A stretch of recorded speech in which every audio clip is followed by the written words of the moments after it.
இப்போ எல்லாம் protein food எடுத்துக்கிறதுல நிறைய பேர் கான்சியஸா இருக்காங்க. ஸோ புரோட்டீன்னா என்ன, அது நம்ம உடம்புல என்ன ப்ராசஸ் பண்ணுது அப்படின்றத கிளியரா தெரிஞ்சுக்கலாமா? புரோட்டீன் அப்படின்னா பாடி பில்டிங் நியூட்ரியன்ட் அப்படின்னு அர்த்தம். பாடி பில்டிங் அப்படின்னு சொன்னோம்னா நம்ம பாடியில இருக்கக்கூடிய organs, tissues, muscles, skin, hair இது எல்லாத்தையுமே ப்ராப்பராகவும் ஹெல்த்தியாகவும் வளர்றதுக்கு சப்போர்ட் பண்ணக்கூடியது தான் இந்த புரோட்டீன் நியூட்ரியன்ட். ஃபார் எக்ஸாம்பிள், நம்ம ஸ்கின்ல ஒரு சின்ன காயம் ஏற்பட்டா ஸ்கின் தானே தன்னை சரி பண்ணிக்கிறது இல்லையா? இதுக்கு சப்போர்ட் பண்றது தான் புரோட்டீன். புரோட்டீன் அப்படின்றது டூ டைப்ஸாக கிடைக்குது. One is fat protein, another one is plant protein. Plant protein அப்படின்னு எடுத்துக்கிட்டோம்னா nuts, seeds, sprouts, broccoli, cauliflower, butter, அதாவது நட் பட்டர்னு சொல்லுவாங்க, இந்த மாதிரி ஐட்டம்ஸ் எல்லாம் கிடைக்கும். Second one is fat protein. Fat protein எடுத்துக்கிட்டோம்னா நான்வெஜ்ஜான chicken, mutton, seafoods and milk இந்த மாதிரி ஐட்டம்ஸ்லேருந்து நமக்கு கிடைக்குது.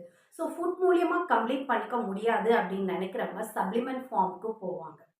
சப்ளிமெண்ட் ஃபார்ம்லேயும் ப்ரோட்டீன் அவைலபிலிட்டி இருக்குது. சப்ளிமெண்ட் ஃபார்மில் கிடைக்கக்கூடிய ப்ரோட்டீன் பவுடர் பற்றி தெரிஞ்சுக்கணும்னு நீங்கள் நினச்சிங்கன்னா ப்ரோட்டீன் பவுடர்னு கமெண்ட் பண்ணுங்கள். நான் உங்களுக்கு வீடியோ அப்லோட் பண்ணுறேன்.